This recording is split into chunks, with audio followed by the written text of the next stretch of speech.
Our our parasha or parashiot this Shabbat is Parashat Vayakhel-Pekudei. The Torah spent many parashiot talking about the building of the Mishkan because it was such an important event in the Jewish history at that time, and for this time, as a matter of fact. So in Parashat Vayakhel, it basically repeated that Bezalel was appointed to take care of the building of the Mishkan and its utensils and its objects. And then in Parashat Pekudei, Moshe give accounting about where did the donation, how much donation came in, and to some extent what they were used for. And for example, he said that the gold, it came at 29 kikar. They call it in English talent. And shekalim. The Rashi said that 3,000 shekel is equal to 1 kikar, 1 talent. To have an idea about how much how much the talent weighs, I looked up Na'eh, Rabbi Haim Na'eh, that we talked about when we talked about Parashat Terumah. According to him, its kikar is 30 kilo. According to Rabbi Karelitz Hazon Ish, it's 35. Although we do go usually with the calculation of Rabbi Na'eh, in this particular case, I kind of prefer the number of the Hazon Ish, because I was running out of gold when I was calculating the way of the Aron and everything that is done with pure gold. So more than likely the numbers is towards 35 kilo per talent. So to have an idea on how much it was worth in today's money, the gold they raised about 29 and change talent. If we made the calculation, every kilogram of gold has 32 troy ounces. The troy ounce of today is $1,250. So every kilogram is $40,000 times 30 to make it easy. It will come to $41 million in gold, and this is quite remarkable because they raised this amount in one day. Because the second day, they made announcement, please don't bring any more. We have more than enough. And the Torah also says that in the silver they had me'ah kikar, and how much they raised in copper, and so on and so forth. And incidentally, that the Torah said b'chol melechet hakodesh, that there is redundancy here, or probably it sounds redundancy and like addition. The Or HaChaim said that every single object, every single donation took place in the building of the Mishkan, and there was absolutely no waste, which is miraculous considering the intricacy of some of the objects, like the menorah and like the cherubim. There was absolutely no waste. In any event, why it is that important to give an accounting? It is a conclusion of the building of the Mishkan, and Moshe told them, this is the donation that I got, and this is how it was used for. Clearly, this is to teach us a lesson that those who are responsible for public funds, they have to give an accounting they have to be transparent, they call it today. And why? Because there are some cynics that even they suspected Moshe that he was taking money to his personal use. And the Talmud says that, the Midrash said that, his neck is fat, his legs are fat, And the other guy told him, of course, he's responsible for the temple money. What do you expect? So Moshe said, by your life, I'm going to give you full accounting, and he did. And the Midrash also says that at one point he stumbled because he couldn't find accounting for 1,775 shekel. We mentioned before that the shekel, according to the Hazon Ish, is 11.6 gram. So at today's price of silver, I figured out that it costs about $10,000, $10,750. If you can see here that the total amount of donation came in many millions. We spoke about the gold and the silver, but we didn't speak about all the jewelry that the Kohen Gadol wore on the Hoshen and on the ephod, that came to a lot more.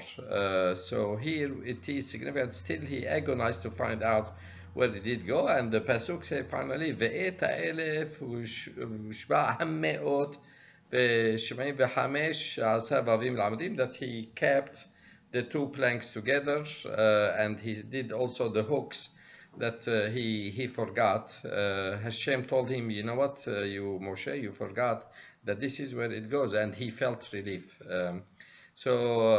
And also I need to mention that this is not the only place that there is very good accounting.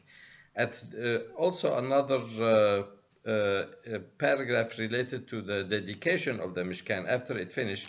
We do know that the Mishkan started in the day after Yom Kippur. It finished on the 25th of Kislev, which is what we celebrate today, Hanukkah. But the dedication took place a few months later, beginning of Nisan, that we are going to celebrate in about 10 days. So at that time, they said that for the dedication, the Nesi'im, the princes, brought gifts to the Mikdash. And each one he brought Ka'arat Kesef Ahad, that he brought bowl that is 130 shekel, and he brought basin that is 70 shekel, and he brought a ladle, long spoon, filled with ketoret. The bowl and the basin were filled with solet, fancy kemach for korbanot. And he also brought for the olah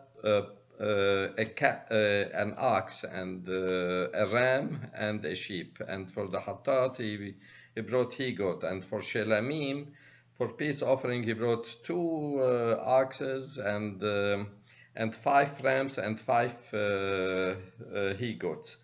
And then each one he repeated the same thing, and then at the end he said that the total donation is that we have 12 ke'ara, 12 basin, we have 12 ladle, and the total weight is, for the basin, basin and the ke'ara, the mizrak, we have 130 plus 70, 200. 200 times 12 is 2,400. It gave good, perfect accounting. And for the korbanot, he didn't lump them together. He said for the olah, we have 12 oxes and 12 sheep and 12 rams. For the shalamim, we have 24 and we have 60 he-goats and rams. Why it is so much? It is also to teach us that when it comes to accounting, to give finance, you can't skimp. You have to be you can't give enough details. Everything to be up and up. We find it also in other event. The Hashem, and after the debacle of the Baal Peor, Hashem told Moshe that I wanted to wage war against the Midianite, the Midianim. This is almost the last public thing that Moshe did. And he told him that when the spoils of the war, this is how you distribute them. You give half of them to the soldiers and half to the people. And the soldiers, they will have to give 1 in 500 to the Kohanim. And the people will have to give 1 in 50 to the Leviim. So he have general rule on how to distribute them. And then the Torah mentioned that, like, for example, for the sheep, they have 675 sheep. For the cow, they have 72,000. And for the donkeys, they have 61,000. And the woman, they have 32,000. And then the Torah says that, so the half of each, the V'tei Masad, like to the Kohanim, it came to, for the sheep, 337,500. And what they have to meches, what they give to the Kohanim is 675. For the cow, they have to give the half of the 72, it says 36,000, and this is what they have to give to the Kohanim, 72. For the donkeys, the same thing, 30,500, and they have to give 61. Why that details? I mean, he gives a general rule. Anyone who has some basic calculus, he can figure it out. The Torah again is telling us, no. It has to be up and up. Do not leave anything for imagination. In the Talmud, we have many things, not only in the Torah. We do know, and because we have people, the human nature are cynical. They suspect. Maybe it's not good part of human nature, but the not refined soul is cynic, that where they come, maybe he's taking too much, or clearly he can't resist but takes it. And the truth is, we see those events do occur. Every so often we hear that there is financial scandal in one of the Jewish charities here in Israel. It does happen. So one of the safeguard is that they have to give public accounting. For example, in the Talmud, but it is, the Talmud says that, for example, the Mishpahat Garmo, this is the family that makes the showbread, they never ate that kind of bread at all. They had more basic bread that they consume. Mishpahat of Abtimas, these are those who used to manufacture the incense, the ketoret in the Mishkan. Their their ladies, they didn't put perfume at all. So no one will suspect that this is, that they are using it for their own pocket. So now, is it Jewish law then to give accounting? According to many poskim, that it's not Jewish law, and they are relying on that, on the Haftarah that we read in Parashat Shekalim a couple of weeks ago during Yoash, that they collected money for the maintenance of the Beit HaMikdash. And say that they did not give accounting, that everyone trusted them. But maybe we have to go in although it is not halakha, but it is good behavior. It is good thing to be transparent. And the reason is very simple, that people, when they have accounting, they feel happy. In fact, I do believe that they give more money. I remember distinctly well, after the first Intifada in 2001, 2002, I was in Tzfat in Bet Knesset Abu Hav, and they have exactly the budget, all the donation that came, exactly like a Moshe Rabbeinu. And they have them not in descending order according to how much they gave, because no one really can value the value of the donation except Hashem. If somebody has billions and he gave $50,000, it's not as significant as somebody who has $50,000 and he gave 200. This is a lot more meaningful. Hashem only knows, and also the motive for giving. So they have it in alphabetical order, and they have this one, he gave a certain amount of shekel, this is in dollar, this is in euro, this is in Syrian pound, this is in Australian dollar. I saw it all, and the one who was with me, he saw that they are in the red, and we spoke to the Gizbarim. He said that for the last 2 years we didn't have really any tourists, and we run out of money. So we asked him how you are surviving. He said, we have before, we are using it. We took a few loans from people in the community, and we are managing until Hashem. So that person with me, he said he covered the entire deficit in one. He was impressed on how it was transparent. In even in Halab in Syria in the early 60s, when I was growing up, there is no banking system, no checks. Everything was in cash. They have yearly budget where how much money each one collected. I do remember somebody showed me a book from Magen David Synagogue in the beginning of the 20th century in Brooklyn.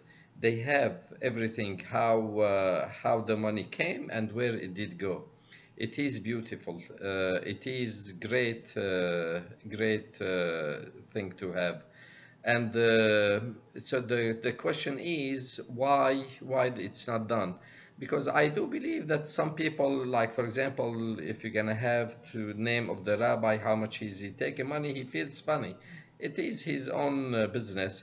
I do believe that I understand fully that no one would like to show how much is he making, but it could be done in a lump sum. If there is more than one rabbi, rabbinical salaries is such and such dollar amount, administration is such and such amount. I do believe that the benefit will outweigh any risk. And not only that, if this would be the norm in the Jewish communities, probably people will talk. They say that, you know what, you are spending too much on health insurance. We can band together, have group insurance. We can have group purchasing group. Everyone will benefit. And then how come you are spending that much? We are spending much less. And really, how did you do that?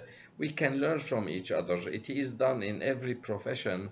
There is no reason why we have the charities, the Jewish charities is so fragmented that that the cost of raising funds and how it is dispersed could be integrated for the benefit of all. So what we learn from here is although it is not Jewish halakha, but the Torah says there is asmachta v'yitem nekim Adonai Israel, that we should not allow, we should not give opportunity for other people to suspect us.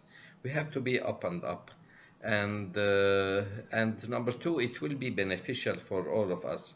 We saw in the few examples that I mentioned before that that the Torah went out of her way to show us how accounting is important. I believe we should take it to heart, and although and Hashem will bless us when there is everything is up and up. There is no lashon hara, no gossip, no cynicism, and this is what Hashem will bring more beracha to us.